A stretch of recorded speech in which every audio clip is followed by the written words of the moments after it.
Hai, ketemu lagi dengan Hes Kitchen. Kali ini Hes Kitchen ingin membuat telur gabus keju yang gurih dan renyah. Yang pasti cara membuatnya juga sangat mudah ya. Bagaimana cara membuatnya? Simak terus videonya sampai selesai.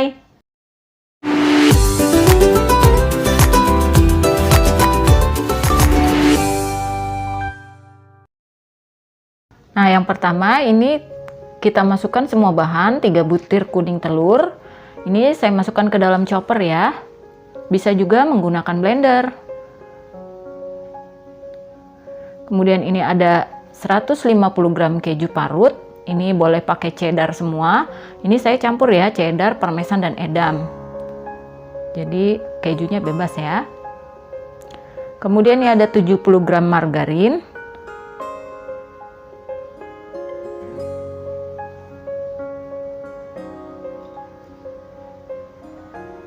Dan ini setengah sendok teh garam dan setengah sendok teh kaldu bubuk. Lalu ini 300 gram tepung tapiokanya belakangan ya, jangan dicampur dulu. Kemudian ini kita chopper sampai semua benar-benar halus dan tercampur rata.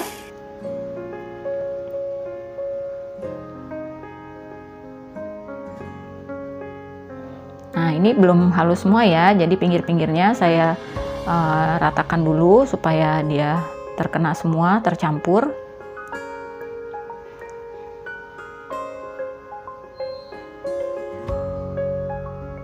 Kemudian kita chopper kembali sampai benar-benar halus ya.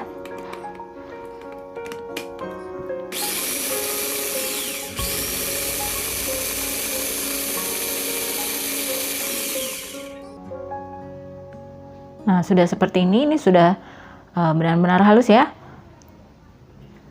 Ini saya bersihkan dulu sampai semua terkumpul. Kemudian ini kita pindahkan ke wadah. Ya, kita pindahkan ke dalam wadah, kemudian kita campur secara bertahap tepung tapiokanya. Sedikit demi sedikit aja, pastikan tercampur rata dulu, baru dituang kembali. Gitu. Cukup diaduk dengan spatula ya. Boleh juga menggunakan sendok. Jadi artinya di sini kita mengaduknya tidak perlu mixer. Nah, diaduk dulu, tercampur rata seperti ini, baru kita tuang kembali tapiokanya. Oke, lakukan sampai habis ini. Sampai diaduk menyatu, tercampur rata semua.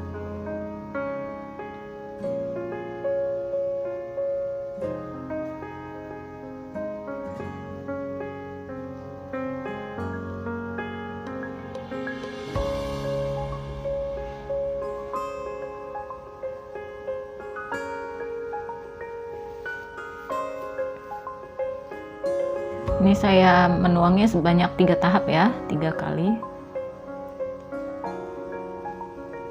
Ini dituang sampai habis tapiokanya, kemudian diaduk sampai semua tercampur rata.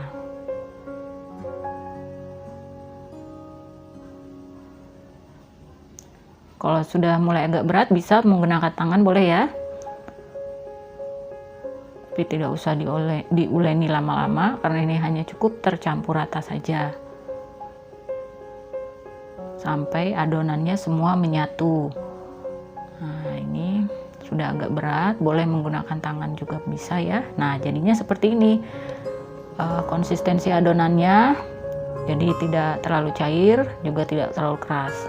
Kemudian nih kita ambil sedikit aja, kemudian kita gulung-gulung kira-kira aja ya, jangan terlalu besar-besar, jangan terlalu gendut-gendut tengahnya, jadi tipis-tipis saja.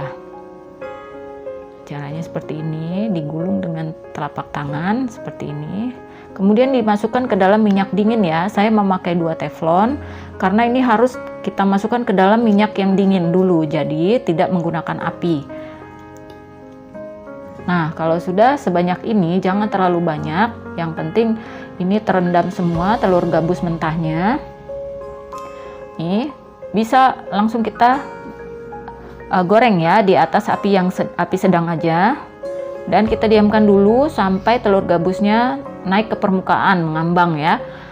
Sampai telur gabusnya mengembang dan terangkat ke atas, baru bisa kita bolak-balik seperti ini. Kita balik telur gabusnya, kita aduk-aduk tapi pelan saja. Karena kalau masih dia di dasar, masih belum mengembang, kita sudah aduk, nanti bisa patah ya, takutnya bisa hancur, jadi nggak berbentuk bagus. Nah, ini sudah mulai kuning kecoklatan, baru kita angkat. Pastikan warnanya agak sedikit coklat ya, supaya renyah sampai ke dalam. Oke, ini digunakan api sedang ya untuk menggorengnya. Kemudian minyak yang bekas menggoreng ini, teflon ini kita dinginkan dulu, lalu kita kembali masukkan ke goreng dengan teflon yang kedua tadi. Ini teflon yang pertama kita dinginkan dulu minyaknya ya, sampai benar-benar dingin, baru kita masukkan kembali telur gabus yang mentahnya ke dalam minyak dingin. Nah, ini teflon yang kedua ya, yang tadi sudah saya buat adonannya. Kemudian sama seperti tadi, kalau sudah mengembang dan terangkat ke atas, mengapung ke atas, telur gabusnya baru bisa dibolak-balik. Dipastikan menggorengnya sampai agak kecoklatan, jadi jangan masih putih, tapi juga jangan terlalu coklat banget, karena nanti seperti rasanya agak gosong ya. Oke, agak sedikit kecoklatan bisa diangkat. Jadi ini juga saat digulung di tangan tadi, dibentuknya tipis-tipis aja, jadi supaya dalamnya itu renyah ya. Nah, kalau sudah bisa kita angkat, kita tiriskan dulu minyaknya, baru ditaruh ke dalam wadah, dan benar-benar dalam keadaan sudah dingin ya, jangan masih panas atau masih hangat. Nah, jadi masukkan ke dalam wadah atau ples atau apapun dalam keadaan yang sudah dingin. Nah, jadinya seperti ini. Ini sudah didinginkan,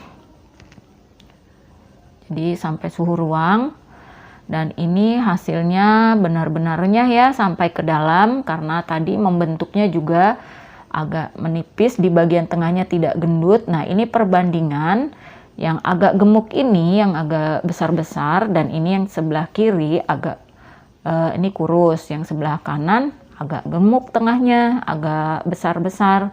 Nah, ini digorengnya pun masih agak putih tuh yang gemuk. Nah, ini yang kurus sudah kecoklatan. Nah, jadi dia renyah sampai ke dalam, benar-benar renyah dan garing, enak sekali. Rasanya juga gurih, mantap lah pokoknya. Nah, ini yang tadi agak besar ya. Dan digorengnya tadi masih agak warnanya keputihan. Dan digulungnya juga terlalu besar tengahnya. Akhirnya dia tengahnya kurang begitu renyah ya, kurang begitu renyah, tapi tetap enak sih, rasanya tetap enak. Cuma saran saya, jadi membentuknya jangan terlalu besar-besar, dan juga digorengnya sampai agak kecoklatan. Oke, silakan dicoba resepnya ya. Jangan lupa subscribe, like, share, dan komen. Hes Kitchen, healthy, happy, and yummy.